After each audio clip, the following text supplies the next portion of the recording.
ಇದೇನು ಗೊತ್ತಾ ಇದು? ಹೆಂಗಿದೆ ಬ್ಲೂ ಕಲರ್ ಫ್ರೂಟು. ಇದೇನಂತಂದರೆ ಬನ್ನಿ ಕರ್ಕೊಂಡು ಹೋಗ್ತೀನಿ. ಏನಂತಿದ್ದು ವಿಶೇಷವಾಗಿರೋ ಹಣ್ಣು.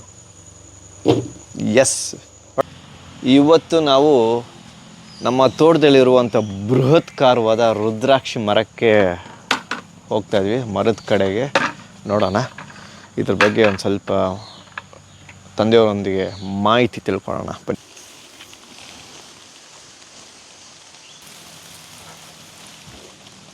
ಇದು ನಮ್ಮ ತೋಟದಲ್ಲಿರುವಂಥ ಒಂದು ಬೃಹತ್ಕಾರವಾದ ಒಂದು ರುದ್ರಾಕ್ಷಿ ಮರ. ನೋಡಿ ಒಂದು ಎಷ್ಟು ಎತ್ತರ ಇದೆ ನೋಡಿ, ಇಲ್ಲಿ ಭಾರಿ ಎತ್ತರ ಕಾಣಿಸ್ತಿದ್ಯಾ ನೋಡಿ. ಇಲ್ಲಿ ಎಲ್ಲ ಕೆಳಗಡೆ ರುದ್ರಾಕ್ಷಿ ಹಣ್ಣುಗಳು ಇದೆಲ್ಲ ನೋಡಿ. ಇಲ್ಲಿ ನೋಡಿ, ಇಲ್ಲಿ ಎಲ್ಲ ಕೆಳಗೆಲ್ಲ ಸುಮಾರು ಇಲ್ಲೊಂಚೂರು ನೋಡಿ ಸುಮಾರು ಹಣ್ಣುಗಳು ಬಿದ್ದಿವೆ. ಇಲ್ಲಿ ಅದೆಲ್ಲ ಹಣ್ಣುಗಳು ಎಷ್ಟಿದೆ ನೋಡಿ. ಇಲ್ಲಿ ಇವತ್ತೆಲ್ಲ ಬಕೆಟಲ್ಲೇ ಹಣ್ಣುಗಳನ್ನೆಲ್ಲ ತುಂಬಿಸೋಣ, ರುದ್ರಾಕ್ಷಿ ಹಣ್ಣುಗಳು.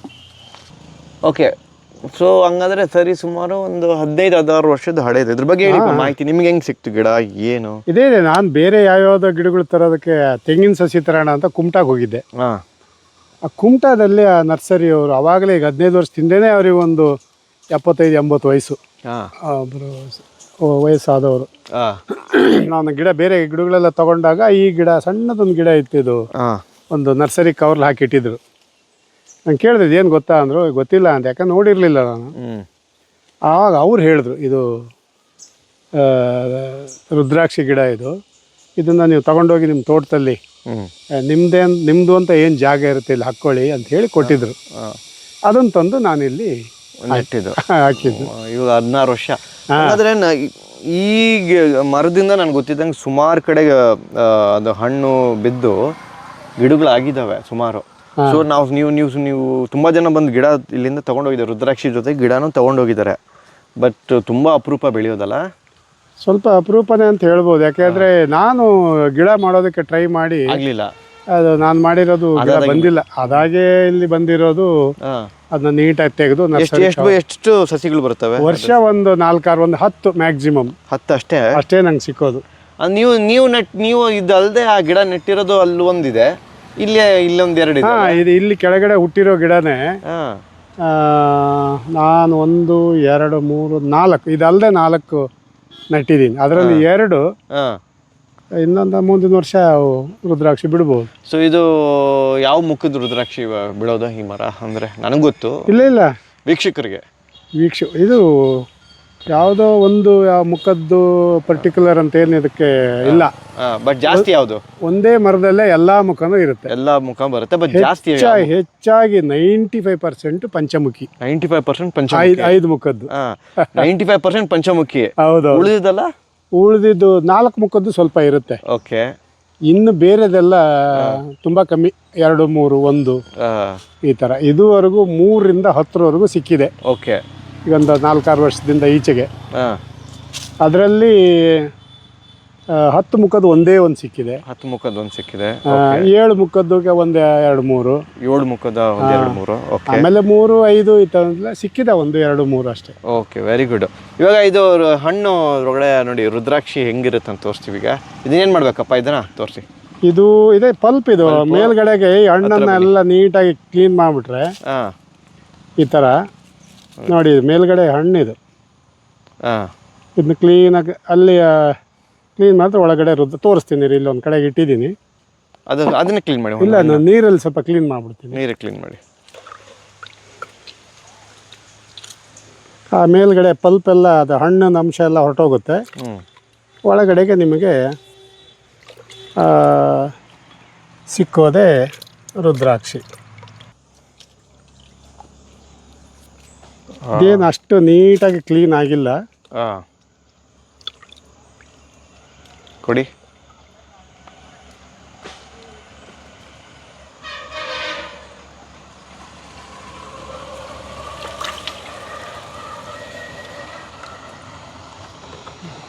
ನೋಡಿದೆ, ಕ್ಲೀನ್ ಆಗಿರೋದಿದೆ. ಕೊಡ್ಲಾ? ಇದು ರುದ್ರಾಕ್ಷಿ. ಇದು ಕ್ಲೀನಾಗಿರೋದು ಇನ್ನೂ ಚೆನ್ನಾಗಿ ಕ್ಲೀನ್ ಮಾಡ್ಬೇಕು ಅದನ್ನು. ನೋಡಿ ಇದು ಡ್ರೈ ಆದಾಗ ಹಿಂಗಿರುತ್ತೆ. ಸ್ವಲ್ಪ ಚೆನ್ನಾಗಿ ಕ್ಲೀನ್ ಮಾಡಿದ್ಮೇಲೆ ಈ ಥರ ಇರುತ್ತೆ. ಇದು ಡ್ರೈ ಆದಾಗ ಹಿಂಗಿರುತ್ತೆ. ಇನ್ನೊಂದು ವಿಶೇಷ ತೋರಿಸ್ಲಾಗ ರುದ್ರಾಕ್ಷಿದು ಏನಂತ, ಈ ರುದ್ರಾಕ್ಷಿಗೆ ನೋಡಿ ಈಗ ಇದು 5 ಮುಖ, ನ್ಯಾಚುರಲ್ ಆಗಿ ಇಲ್ಲಿ ಹೋಲ್ ಇರುತ್ತೆ ನೋಡಿ ಇಲ್ಲಿ. ಸೊ ಇಲ್ಲಿ ಸ್ವಲ್ಪ ಕಸ ತುಂಬ್ಕೊಂಡಿರುತ್ತೆ, ಇದನ್ನು ಸ್ವಲ್ಪ ಪಿನ್ ಹಾಕಿ ಪಿನ್ ಹಾಕಿ ಚುಚ್ಚಿ ನೀವು ಇದು ನೋಡಿ, ಇದು 4 ಮುಖದ್ದು. ಇದು 4 1 2 ಎಲ್ಲ 4 ಅಲ್ಲ, ಇದಲ್ಲ 4 ಮುಖ, ಇದು 4 ಇದು 5 ಅಲ್ಲ, ಅದು 5, ಇದು 5 ಮುಖ. Okay okay. ಸೊ ರುದ್ರಾಕ್ಷಿಗೆ ನ್ಯಾಚುರಲಾಗಿ ಎಲ್ಲ ಹೋಲ್ ಇರುತ್ತೆ, ಅದನ್ನು ಕ್ಲೀನ್ ಮಾಡಿಕೊಂಡು ಹಾಕೊಬೋದು. It's very nice.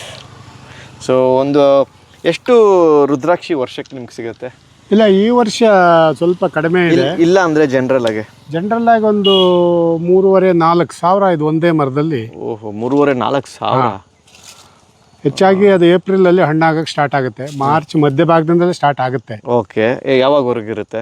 ಏಪ್ರಿಲ್ ಮಧ್ಯಭಾಗದವರೆಗೂ ಇರುತ್ತೆ. ಏಪ್ರಿಲ್ ಮಧ್ಯವಾಗ ಮೇಗೆ ಈಗ ಏಪ್ರಿಲ್ ಬರೋ ಅಷ್ಟೇ ಮುಗೀತು. ಹಾಂ, ಓಕೆ ಗುಡ್. ಈಗ ನೋಡಿ ಏಪ್ರಿಲ್ 16-17 ಇವತ್ತು, 2025. ಇನ್ನೊಂದು 3-4 ದಿವಸದಲ್ಲಿ ಎಲ್ಲ ಕಂಪ್ಲೀಟ್ ಆಗ್ಬೋದು ಹಾಗೆ. ಓಕೆ. ಸೊ ಇದು ಬೃಹತ್ಕಾರ ಮರ ನೋಡಿ, ಮೇಲೆ ನೋಡಿ ಎಷ್ಟು ಹೈಟ್ ಇದೆ ಅದು ಮೇಲೆ ಮರ. ಒಬ್ಬಾ. ಸೊ ಹಂಗಂದ್ರೆ ಪಕ್ಷಿಗಳು ಬಂದು ಕೆಲವೊಂದು ಈ ಹಣ್ಣು ತಿನ್ನುತ್ತೆ? ಹೌದೌದು, ಪಕ್ಷಿಗಳು ತಿಂದು ಇದು ಗುರುತು ಕೂಡ ನೀವು ರುದ್ರಾಕ್ಷಿಯಲ್ಲಿ ನೋಡ್ಬೋದು. ಪಕ್ಷಿಗಳೆಲ್ಲ ತಿಂದು ಬಿಟ್ಟೋಗಿರುತ್ತೆ ಅದು. ಹೌದೌದು, ವೆರಿ ಪಕ್ಷಿಗಳೇನು ನಾವು ಕೂಡ ತಿನ್ಬೋದು. ತುಂಬಾ ಚೆನ್ನಾಗಿರುತ್ತೆ ತಿನ್ನೋದಕ್ಕೆ. ಮೆಡಿಸಿನ್ಸ್ ಪರ್ಪಸ್ ಏನೋ ಯೂಸ್ ಮಾಡ್ತಾರೆ ಅಂತ ನನಗೆ ಇಂಥ ಮೆಡಿಸಿನ್ಗೆ ಅಂತಿಲ್ಲ, ಅದರಲ್ಲಿ ಎಲ್ಲ ಔಷಧಿ ಇದೆ ಅಂತ ಅನೇಕರು ಹೇಳ್ತಾರೆ. ಓಕೆ, ಎಲ್ಲದಕ್ಕೂ ಔಷಧಿ ಇದೆ. ಈಗ ನಾವು ರುದ್ರಾಕ್ಷಿನ ಕಲೆಕ್ಟ್ ಮಾಡೋಣ, ನಾವು ಹುಡ್ಕೋಣ ಅಲ್ಲಿ ಎಲ್ಲಿ ಇದೆ ಅಂತ.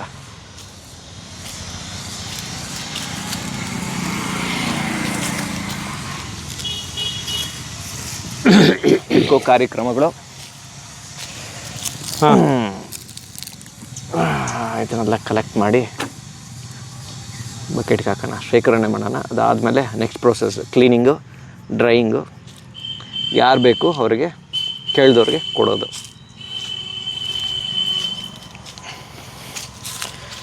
ಸೊ ನಿಮಗೆ ಯಾರಿಗಾದರೂ ರುದ್ರಾಕ್ಷಿ ಬೇಕಾದರೆ ನಮ್ಮ ತಂದೆಯವ್ರನ್ನ ಸಂಪರ್ಕ ಮಾಡ್ಬೋದು. ನಾನು ಕೆಳಗಡೆ ಒಂದು ನಂಬರ್ ಹಾಕ್ತೀನಿ ನಮ್ಮ ತಂದೆಯವ್ರದ್ದು. ಸೊ ಅವ್ರು ಕಾಲ್ ಮಾಡಿ, ಬೇಕಾದರೆ ಬೇಕಿದ್ದಲ್ಲಿ ಅವ್ರು ಕೇಳಿ.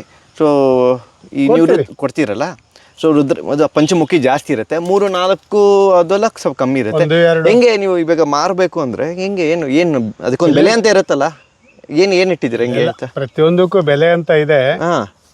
ನಾವು ಇಷ್ಟು ಅಷ್ಟು ಅಂತ ಹೇಳ್ತೀವಿ. ಓಕೆ, ಇದಕ್ಕೆ ಅವರೇ ಹೇಳಬೇಕು. ಓಕೆ, ಆ ಥರ. ಯಾಕಂದ್ರೆ ಇದೊಂದು ದೇವರ ಸಾಕ್ಷಾತ್ ಶಿವನ ಸ್ವರೂಪ ಆಗಿರೋದ್ರಿಂದ ಓಕೆ, ನಾವು ಅದಕ್ಕೆ ಬೆಲೆ ಕಟ್ಟಬಾರ್ದು ಅಂತ. ಹಂಗಾಗಿ ಇಲ್ಲ, ಅದು ನಿಮಗೆ ಬಿಟ್ಟಿದ್ದು. ಇದಕ್ಕೆ ಇಷ್ಟು 10 ರೂಪಾಯಿ ಕೊಡಿ, 100 ರೂಪಾಯಿ ಕೊಡಿ, 1000 ಕೊಡಿ, ಆ ಥರ ಎಲ್ಲ ನಾವು ಹೇಳೋದಿಲ್ಲ. ಇದುವರೆಗೂ ಹೇಳಿಲ್ಲ, ಮುಂದಕ್ಕೂ ಹೇಳೋದಿಲ್ಲ. ಫಿಕ್ಸ್ಡ್ ರೇಟ್ ಅಂತ ಏನಿಲ್ಲ. ಅವ್ರ ವಿಳಾಸ ತಗೋತೀನಿ ಬೇಕು ಅಂದವರಿಗೆ. ಓಕೆ, ನಾನು ಕೊರಿಯರ್ನಲ್ಲಿ ಕಳಿಸ್ತಾ ಇರ್ತೀನಿ. ಓಕೆ, ತಗೊಂಡವ್ರಿಗೆ ಹೇಳ್ತೀನಿ, ಅವ್ರು ಕೇಳ್ತಾರೆ ಏನು ರೇಟು ಅಂತ. ಅದೆಲ್ಲ ನಿಮಗೆ ಬಿಟ್ಟಿದ್ದು. ಪ್ರೀತಿಯಿಂದ ನೀವು ಏನು ಬೇಕಾದ್ರೂ ಕೊಡ್ಬೋದು, ಅದರಲ್ಲೇನಿಲ್ಲ ಅಂತೇಳಿ. ಎಷ್ಟೋ ಜನ ಅದು ಒಂದು ರುದ್ರಾಕ್ಷಿಗೆ 10 ರೂಪಾಯಿದಿಂದ 100 ರೂಪಾಯಿದಿಂದ ಇನ್ನೂ 1000 ಗಟ್ಟಲೆ ಕೊಟ್ಟವರು ಇದ್ದಾರೆ. ಅದೆಲ್ಲ ಇದಕ್ಕೆ ರೇಟ್ ಏನು ಫಿಕ್ಸ್ ಆಗಿಲ್ಲ. ಅವ್ರಿಗೆ ಏನು ಇಷ್ಟ ಬರುತ್ತೆ ಅಷ್ಟು ಕೊಡ್ಲಿ ಅಂತ ಅಷ್ಟೇ. ಹಾಗೆ ಇರ್ಬೇಕು ಈ ವಿಷಯದಲ್ಲಿ. Okay, fine. ಹಂಗಂದ್ರೆ ಓಕೆ, ಗುಡ್. ಅಷ್ಟೇ, ಇದಕ್ಕೆ ಯಾವುದಕ್ಕೆ ರೇಟ್ ಫಿಕ್ಸ್ ಆಗಿಲ್ಲ, ತಮ್ಮ ಇಚ್ಛೆ ಅಷ್ಟೇ. ಓಕೆ, ಅಂದರೆ ಗುಡ್. Okay, fine. ಯಾರಿಗಾದ್ರೂ ಬೇಕಿದ್ದಲ್ಲಿ ನಮ್ಮ ತಂದೆಯವ್ರನ್ನ ಸಂಪರ್ಕ ಮಾಡಿ. ಯಾವುದೇ ಥರ ರೇಟ್ ಫಿಕ್ಸ್ ಆಗಿಲ್ಲ ಇದಕ್ಕೆ. ನಿಮ್ಗೆ ಏನು ಇಷ್ಟ ಬರುತ್ತೋ ಖುಷಿಯಿಂದ ಅಷ್ಟು ನಮ್ಮ ತಂದೆಯವ್ರು ಕೊಡಿ, ಅಷ್ಟೇ ಸಿಂಪಲ್. ಇಲ್ಲಿಗೆ ಬಂದರೆ ಫ್ರೀಯಾಗೂ ಕೊಡ್ತೀವಿ ನಾವು. ಕೊಡುವಾಗ ಅವರಿಗೆ ಹರಸಿ ಹಾರೈಸಿ ಒಂದು 2-3 ರುದ್ರಾಕ್ಷಿ ಬೇಕಿದ್ದಲ್ಲಿ ಇಲ್ಲಿ ಬಂದು ಒಬ್ಬ ತೋಟಕ್ಕೆ ಬರೋರಿಗೆ ನಾವು ಅವ್ರು ಕೊಟ್ಟರು ತಗೊಳ್ಳೋದಿಲ್ಲ, 1-2 ಅವರಿಗೆ ಕೊಟ್ಟು ಕಳಿಸ್ಬಿಡ್ತೀವಿ. ಫ್ರೀಯಾಗಿ ಕೊಡ್ತೀರಾ? ಬೇಡಪ್ಪ ಅಂತ ಹೇಳ್ತೀನಿ ನಾವು. Okay, good. ಓಕೆ, ನೋಡಿ ರುದ್ರಾಕ್ಷಿ ಕೆಲವು ಬಿದ್ದಿರೋದು, ನಮ್ಮ ಕೈಗೂ ಸಿಗದಿರೋದು ಮಣ್ಣಲ್ಲಿ ಅದೇ ಹೂತೋಗಿ ಮಳೆಗಾಲದಲ್ಲಿ ನೆಂದು ಅದು ತಾನಾಗೆ ಗಿಡ ಆಗಿರೋಂಥದ್ದು ಒಂದು 10-6 ಸಿಗುತ್ತೆ. ನೀವು ನೋಡ್ಬೋದು ನೋಡಿ, ಇಲ್ಲೇ ಒಂದು ಗಿಡ ಇದೆ. ಇದು ನೋಡಿ, ಇದು ರುದ್ರಾಕ್ಷಿ ಗಿಡ. ಇದನ್ನು ನಾನೇನು ಮಾಡ್ತೀನಿ, ನೀಟಾಗಿ ಮಣ್ಣು ಸಮೇತ ತೆಗೆದು ನರ್ಸರಿ ಕವರ್ಲ್ಲಿ ಹಾಕಿ ಸ್ವಲ್ಪ ಜೋಪಾನ ಮಾಡ್ತೀನಿ. ಪಿಂಕ್ ನೋಡಿ, ಇದು ಇಲ್ಲಿ ಕೆಳಗಡೆ ಕುಂಕುಮ ಬಿದ್ದಂಗೆ ಇದೆಲ್ಲ ಫ್ಲವರ್ಸ್ ಎಲ್ಲ ಬಿದ್ದಿದೆಲ್ಲ. ಹೌದೌದು. ಇದೇನು ಗಿಡಪ್ಪ ಇದು? ಇದು water apple. Water apple. Water ಆ್ಯಪಲಲ್ಲಿ ಅನೇಕ ವೆರೈಟಿ ಇದ್ದಾವೆ. ಇದು ಒಂದು ವೆರೈಟಿ. ಇದು ಒಂದು ಸೇಬಣ್ಣು ಗಾತ್ರ ಇರುತ್ತೆ, ಆಪಲ್ ಸೈಜು. ಓಕೆ. ಹೆಚ್ಚು ಕಡಿಮೆ ಆಪಲ್ ಬಣ್ಣನೇ ಇರುತ್ತೆ, ಕೆಂಪು, ಅರಿಶಿಣ, ಬಿಳಿ. ಓಕೆ, ಇದು water apple. Very good, very ತುಂಬ ಚೆನ್ನಾಗಿರುತ್ತೆ. ನೆಕ್ಸ್ಟ್ ಬೇರೆ ಕಡೆ ಓಹೋ, ಇಲ್ಲಿ ನೋಡಿ, ಇಲ್ಲಿ ನೋಡಿ, ಅಲ್ಲಿ ನೋಡಿ, ಹಲಸಿನ ಹಣ್ಣು. ಅಪ್ಪ ಬನ್ನಿ, ಭಾರಿ ಹಲಸಿನ ಹಣ್ಣು, ಸಿಕ್ಕಾಪಡೆ ಇದೆ ಮರ ತುಂಬ. ನೋಡಿ ಹೆಂಗಿದೆ, ಕೆಳಗಡೆ ಎಲ್ಲ ಇದೆ ಹಂಗೆ. ಅಪ್ಪ ಏನಿದು ಭಾರಿ ಹಲಸಿನ ಹಣ್ಣಿದೆ. ಓಕೆ, ಇದೇನು ತಳಿ? ಇದಕ್ಕೆಲ್ಲ ಬಕ್ಕೆ ಹಲಸಿನ ಹಣ್ಣು ಅಂತಾರೆ ನಮ್ಮ ಕಡೆ. ಬೆಂಗಳೂರು ಲಾಲ್ಬಾಗಿಂದ ತಂದಿದ್ದೆ. ಲಾಲ್ಬಾಗಿಂದನಾ? ಓಕೆ. ಯಾಕಂದರೆ ಇಲ್ಲಿ ತೋಟದಲ್ಲಿರೋ ಪ್ರತಿಯೊಂದು ಗಿಡನೂ ಎಲ್ಲ ನಾನು ಹಾಕಕ್ಕೆ ಮುಂಚೆನೇ ಸೆಲೆಕ್ಟ್ ಮಾಡಿ ತಂದಿರೋದು. ಓಹೋ, ತುಂಬ ರುಚಿ, ಭಯಂಕರ ರುಚಿ, ಸಖತ್. ಅಂದರೆ ಈಗ ಎಷ್ಟು ತಳಿ ಹಲಸಿನ ಹಾಕಿದ್ದೀರಾ? ನನ್ನ ಹತ್ರ ಒಂದು ತಮಿಳ್ನಾಡು ಕಡೆದು ಒಂದು 2 ವೆರೈಟಿ ಇದೆ. ಏನದು? ಅದೂ ಒಂಥರ ಒಳ್ಳೆ, ಅದು ಪಂಡ್ರೊಟ್ಟಿಯಿಂದ, ಅದಕ್ಕೆ ಹೆಸರಂತೇನಿಲ್ಲ, ತಮಿಳ್ನಾಡು ಅಂತ ಹೆಸರಿಟ್ಬಿಟ್ಟಿದ್ದೀನಿ. ಓಕೆ. ಅದಾದ್ಮೇಲೆ ಇನ್ನೊಂದು ಯಾವುದು ಇದೆಯಲ್ಲ, ಇದು ಲಾಲ್ಬಾಗ್ದು ಗಮ್ಲೆಸ್ಸು, ಆಮೇಲೆ ಸಿದ್ದು ಹಲ್ಸಿದೆ. ಸಿದ್ದು ಹಲ್ಸು. ಓಕೆ, ಸಿದ್ದು ಹಲ್ಸಿದೆ. ಇಲ್ಲೇ ಲೋಕಲಲ್ಲಿ ಕೂಡ ಶಿವಮೊಗ್ಗ ಅಲ್ಲಿ ಇಲ್ಲಿ ಸ್ವಲ್ಪ ಪ್ರಖ್ಯಾತಿ ಪಡೆದಿರ್ತಕ್ಕಂಥ ಜಾತಿ ಇರ್ತಾವಲ್ಲ, ಅದೆಲ್ಲ ತಂದು ಹಾಕಿದ್ದೀನಿ. ನೋಡಿ ಹಲಸಿನಲ್ಲಿ ಎಷ್ಟು ವೆರೈಟಿಗಳಿದಾವೆ. ಇದೆ ನೂರಾರು ವೆರೈಟಿಗಳು. ನಮ್ಮಲ್ಲಿ ಒಂದು ಕೆಲವು ಇದಾವೆ. ನಮ್ಮಲ್ಲಿ ಕೆಲವಿದೆ ಅಷ್ಟೇ. ಓಕೆ. ಅಪ್ಪ, ಇದು ತಮಿಳ್ನಾಡು ವೆರೈಟಿ ಹಲಸಿನಲ್ಲ? ಓಕೆ. ತಮಿಳ್ನಾಡಲ್ಲೂ ಕೂಡ ಪೊಂಡ್ರೊಟ್ಟಿ ಅಂತ ಒಂದು ಜಾಗ ಇದೆ. ಅದು ಕಡಲೂರು. ಇದೇಂಗಿದೆ ಟೇಸ್ಟ್? ನಾನು ನೋಡಿದ್ದೀನಿ, ಬಟ್ ಬೇರೆಯವ್ರಿಗೆ ಇದೊಂಥರ ಈ ಬಿಸ್ಕೆಟ್ ಕಟ್ ಅಂತ ಮುರಿಯುತ್ತಲ್ಲ, ಆ ಥರ ಇರುತ್ತೆ. ಹಣ್ಣು ಕೂಡ ಭಾಳ ರುಚಿಯಾಗಿರುತ್ತೆ, ತಿನ್ನೋದು ತುಂಬ ಚೆನ್ನಾಗಿರುತ್ತೆ. ಇದನ್ನು ಹಣ್ಣು ನೋಡೋದಕ್ಕೂ ಅಷ್ಟೇ ಒಳ್ಳೆ ಬಾಲ್ ರೌಂಡ್ ಶೇಪ್ ಬರುತ್ತೆ. ಬಟ್ ಸ್ವಲ್ಪ ಇನ್ನ ಗಾತ್ರ ಬೆಳೆಯಕ್ಕೆ ಇನ್ನೊಂದು ತಿಂಗಳು ಬೇಕು ಅನ್ಸುತ್ತೆ. ಅದು ಒಳಗಡೆಗೆ ಜಾಗ ಇಲ್ಲದೆ ಬಿರುಕು ಬಿಟ್ಬಿಡುತ್ತೆ, ಮೇಗ್ ರೆಡಿ ಆಗುತ್ತೆ.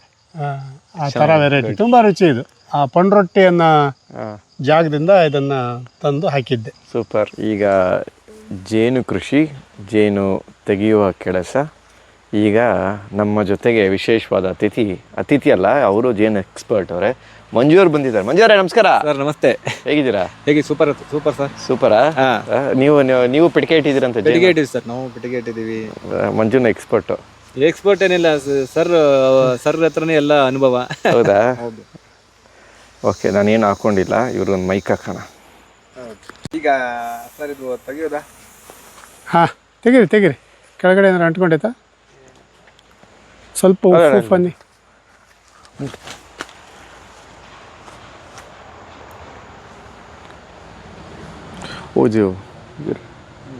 ನೋಡಿ, ಕಂಪ್ಲೀಟ್ ಸೀಲ್ ಆಗಿದೆ. ಈ ಥರ ಕಂಪ್ಲೀಟ್ ಸೀಲ್ ಆಗಬೇಕು. ಓಕೆ, ಸಖತ್. ಈ ಜೇನ್ ಸೀಸನ್ ಯಾವಾಗಿಂದ ಯಾವಾಗವರೆಗೂ ಸರ್? ಈಗ ಸ್ಪೀಡ್ ಇದು. ಈಗ ಅಂದರೆ ಅದೇ ಜನವರಿಯಿಂದ ಮೇ ಲೆಕ್ಕ. ಜನವರಿಯಿಂದ ಮೇಲೆ. ಜನವರಿ ಸ್ವಲ್ಪ ಕಡಿಮೆ ಇರುತ್ತೆ, ಜನವರಿ ಫೆಬ್ರವರಿ. ಓಕೆ. ಮಾರ್ಚಲ್ಲಿ ಒಂದು ಲೆವೆಲ್ಲಿಗಿರುತ್ತೆ. April May highest. ಯಾಕಂದರೆ ಏಪ್ರಿಲ್ ಮೇನಲ್ಲಿ ವಸಂತ ಕಾಲ ಆರಂಭ ಆಗಿರುತ್ತೆ. ಎಲ್ಲ ಗಿಡ ಮರಗಳು ಚಿಗುರಿ ಎಲ್ಲ ಹೂಗಳಾಗಿರುತ್ತೆ.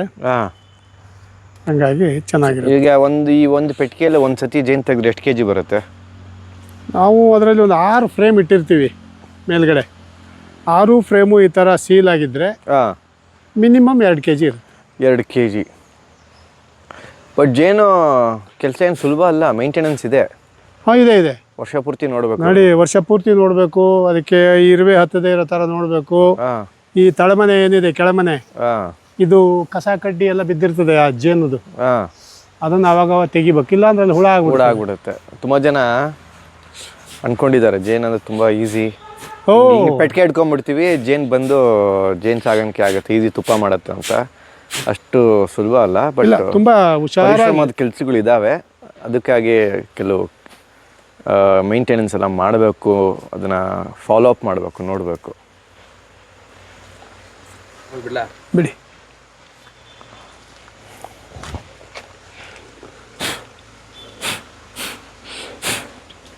ಓಕೆ,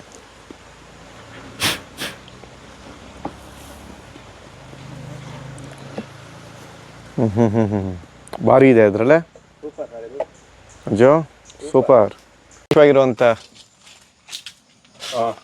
ಇಲ್ಲೊಂದು ಆಶ್ಚರ್ಯದಿಂದ ಬೆಳೆದಂಥ ಒಂದು ಹಲಸಿನ ಮರ ನೋಡಿ ಹೆಂಗಿದೆ ಅಂತ. ಇದು ಹೇಳಿಪ್ಪ, ಇದು ಗಿಡ ನೆಟ್ಟಿದ್ದಲ್ಲ. ಇದು ನಾನು ಹಾಕಿ ಬೆಳೆಸಿದ್ದಲ್ಲ ಈ ಮರ, ಹಲಸಿನ ಮರ. ಹಾಂ, ಅದಾಗೆ ಉಟ್ಕೊಂಡಿದ್ದು. ಅದಾಗೆ ಅಂದ್ರೆ ನಾವು ತಿಂದ್ಬಿಟ್ಟು ಬಿಸಾಡಿರೋ ಬೀಜ ಅದು ಹುಟ್ಟಿರೋದು. ಇನ್ನು ಯಾವ ತಳಿ ಅಂತ ಗೊತ್ತಿಲ್ಲ. ಇದೇ ತಳಿ ಗೊತ್ತಿಲ್ಲ. ಇದು ಮೊದಲನೇ ಸಾರಿ ಇಷ್ಟೊಂದು ಬಿಟ್ಟಿದ್ದಾರೆ. ಕಾಯಿ ಬಿಟ್ಟಿದೆ. ಮೊದಲನೇ ಸಾರಿನ 19 ಕಾಯಿ ಇದೆ ಇದರಲ್ಲಿ. 19 ಕಾಯಿ, ಸಣ್ಣದು ದೊಡ್ಡದು ಎಲ್ಲ ಸೇರಿ. ಓಕೆ, ಆಯ್ತಾ. ಸೈಜ್ ಕೂಡ ಚೆನ್ನಾಗೇ ಇದೆ, ನೋಡೋಕ್ಕೂ ಚೆನ್ನಾಗಿದೆ. ಇನ್ನೊಂದು ತಿಂಗಳು ಅಂತೂ ಬೇಕದು ಹಣ್ಣಾಗೋದಕ್ಕೆ. ಆಮೇಲೆ ತಿಂದು ನೋಡಿ ಅದರ ಗುಣಗಳನ್ನು ಹೇಳ್ಬೋದು. ಅದು ಏನೇ ಇರಲಿ, ಇದು ಇಲ್ಲಿ ಶಾಶ್ವತವಾಗಿ ಇರುತ್ತೆ ನಮ್ಮ ತೋಟದಲ್ಲಿ. ಹಿಂಗೆ ಅದಕ್ಕೆ ಯಾವತ್ತು ಒಂದು ತೋಟ ಇರಬೇಕು ಯಾರಿಗೆ ಆದರೂ, ಒಂದಲ್ಲ ಅಟ್ಲೀಸ್ಟ್ 1 ಎಕರೆ ಇದೆ. ನೋಡಿ ಇಲ್ಲಿ, ಅಲ್ಲಿ ನೋಡಿ ತೆಂಗಿನ ಮರ. ಬೇಸಿಗೆಗೆ ನಮಗೆ ಎಳ್ನೀರು ಆಯಿತು, ಕೊಬ್ಬರಿನೂ ಆಯಿತು, ಆಯಿತಾ. ಆ ಕಡೆ ನೋಡಿ ಮಾವಿನ ಮರಗಳು, ಹಣ್ಣು ಸಿಗ್ತವೆ. ಆ ಕಡೆ ನಮಗೆ ಹಲಸಿನ ಮರಗಳು, ನಿಂಬೆ ಗಿಡಗಳು, ಅಂಜೂರ. ಇನ್ನೊಂದು ಯಾವುದೇ ಮರ ಅದು ನಾವು ಬೆಳೆಸಿದ್ದಾಗ್ಲಿ ಅಥವಾ ತಾನಾಗೆ ಬೆಳೆದಿದ್ದಾಗ್ಲಿ ಅದನ್ನ ಕಡಿಬಾರ್ದು, ಹಂಗೆ ಬಿಡಬೇಕು, ಬಿಟ್ಬಿಡ್ಬೇಕು. ನಮಗಾಗತ್ತೆ, ಪ್ರಾಣಿ ಪಕ್ಷಿಗಳಿಗಾಗತ್ತೆ. ಅಯ್ಯೋ ಅಲ್ವಾ, ಪ್ರಾಣಿ ಪಕ್ಷಿ ಅನ್ಕೊಳ್ಳೆ ನೆನಪಾಯ್ತು. ಈ ನಾಡು ಭಾಷೆಯಲ್ಲಿ ಅದಕ್ಕೆ ಗಸಗಸೆ ಹಣ್ಣಿನ ಗಿಡ ಅಂತಾರೆ. ಅದು ನಿಜವಾದ ಹೆಸರು ಮೆಕ್ಸಿಕನ್ ಚೆರಿ ಅಂತ. ಅದನ್ನ ಹಾಕಿದ್ದೀನಿ. ಈಗ ಒಳ್ಳೆ ಹಣ್ಣುಗಳು ಇದೆ.